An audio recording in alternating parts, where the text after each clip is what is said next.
regenerates at a cost then eventually. Young Wolf has Undying. Voice of Resurgence does its thing. Strangleroot Geist undies. Scavenging Ooze is just awesome. And then Geist of St. Traft has Hexproof. And then even if your guy is gonna die, or otherwise you just like want to get extra value, you can rapid hybridization your own guy, make another 3/3, and get the extra value out of him. So resilient creatures versus very aggressively costed creatures. Let's see how it goes.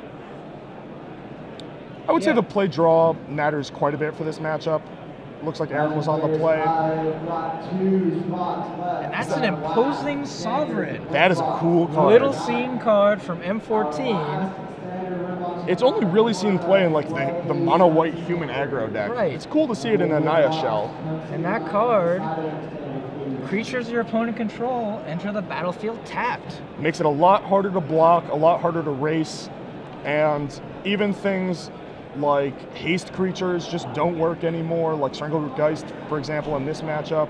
The rapid hybridization token, if you try and like kill your own guy and ambush something with a 3/3, can't do it.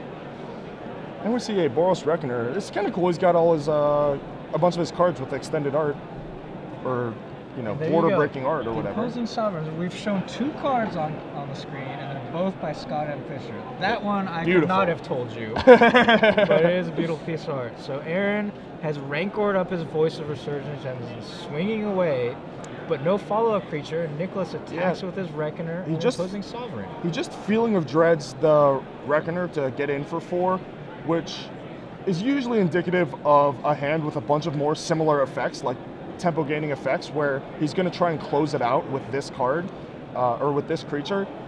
And that looks exactly like what he's trying to do here, as he has yet another turn without a follow-up.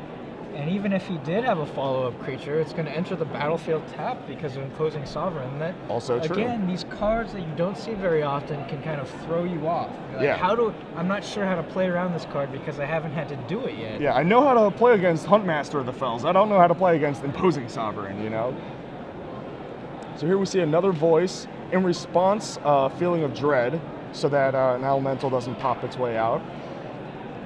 But that voice stands in the way of the other voice quite well, and then the token comes into play tapped. So that's going to come into play tapped as well. Okay, yeah. Attack for 4, so he has another Feeling of Dread to prevent it from, ambush with the Selesnya Charm. Put a Reduke token into play, and presumably block. Aaron, if he remembers, is going to get a token off of his Voice of Resurgence. He is reaching for a token. And that's also tapped. Tap the token. Tap it now.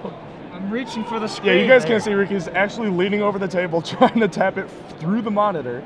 Well, when you play racing games, don't you start leaning to the left and right? No, my mom does though. Okay. So there we see a trade. Rancor goes back to Aaron's hand. Another elemental comes out. That one is also tapped. This Imposing Sovereign has done a lot of work this turn. Tapping the Strangleroot Geist, so nullifying the haste, and now tapping those 2 XX elemental tokens, which are currently 3/3s. It's going to allow Nicholas to possibly attack here, but he's taken quite a lot of damage, so he is all the way down to hold back. He's all the way down to 4. And his opponent has a Rancor in hand, so he's got to have quite a few blockers here if he's locks it on Spider, Strangleroot Geist. That might give him the ability to attack with some of his creatures. I would say the Imposing Sovereign at the very least can get in. Looks like he's going to leave it back. Feeling of Dread, your team, you're dead. All 3 Feeling of Dreads. So you called it there. You said that it was a hand with a lot of similar effects. It turns out that the similar effect was just the same card. More Feeling of Dreads. Yeah, Ricky, I used to be pretty good at this game. Yeah, the way that effect sort of snowballs, it's a kind of I don't want to say linear game plan. It's kind of what's the word I'm looking for? I think it's a well, linear It's gameplay. just like a straightforward game plan. Once you know? you start tapping their guys and attacking, you want to keep doing it. Yeah, until exactly, they're dead. exactly. Like Because if you give them, you can't really change gears from that. You know, like either they die, or if they don't die, then you're behind so many resources because you spent multiple turns worth of mana and multiple cards just tapping down to get in a little damage. Where like if you don't finish them off, then you're down all of those resources with little to show for it. So once you're in that mode, you're sort of stuck in that mode. And Aaron, thankfully for him, he had all 3 copies of Feeling of Dread and was able to close it out.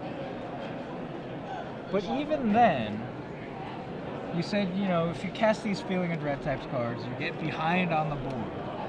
He actually didn't get behind on the board because of Voice of Resurgence. Yeah. The trigger from Nicholas casting a spell, and then the death trigger left behind 2 3/3s. Voice is a powerful card, let me tell you. And that's the key, is that all of Aaron's creatures are so resilient, as I said when we first looked at the deck list, that he can really trade off guys, like trade off creatures fairly profitably, especially with Rancor.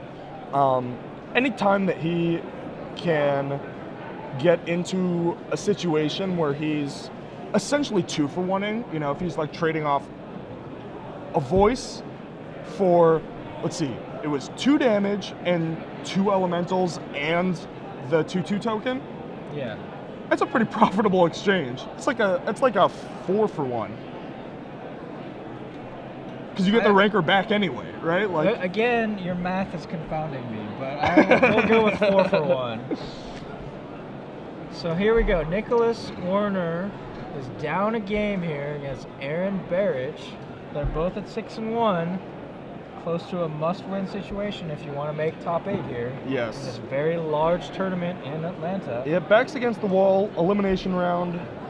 And So what is Nicholas going to bring in to even the score here? He's got unflinching courage, not exciting when you've seen Feeling of Dread.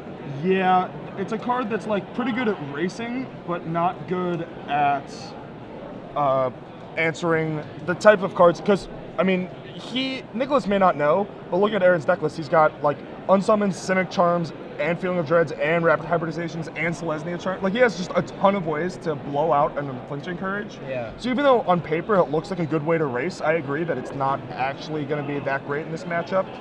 Scavenging Ooze is actually going to be awesome because it can both grow very quickly and gain life to help race, and it can actually take out the backside of these Undying creatures if they, you know, try and trade off or what have you, and come back. Then Rare Revelation doesn't really do much, doesn't exactly do what you want it to against Rancor. Selesnya Charm, probably fine, probably not going to come in, but you know, it might just to shore up some numbers. Pillar is actually very good. Kills Experiment 1, Young Wolf, Voice, and Strangleroot Geist, and Ooze if you're lucky. Pillar is actually going to be very, very good for Nicholas post board, and then Mark of Mutiny probably not coming in. One card in his main deck that we did not see get played game 1, but will have an effect here for Nicholas Werner is Dryad Militant. We saw the flashback on the Dread returns come into play.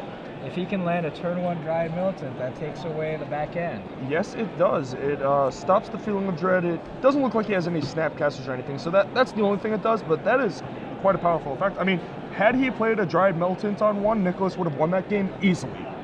Like, very easily, if all those Feeling of Dreads were halved. If we look at Aaron's sideboard, he's got a Near-Hit Pilgrim, which probably is just coming in just, you know, for any generic aggro deck, as well as a Sigarda maybe, a Garruk Relentless probably coming in, Unflinching Courages of his own maybe coming in, and a Scavenging Ooze probably coming in as well. So just fixing up some numbers from both sides for the creature matchup.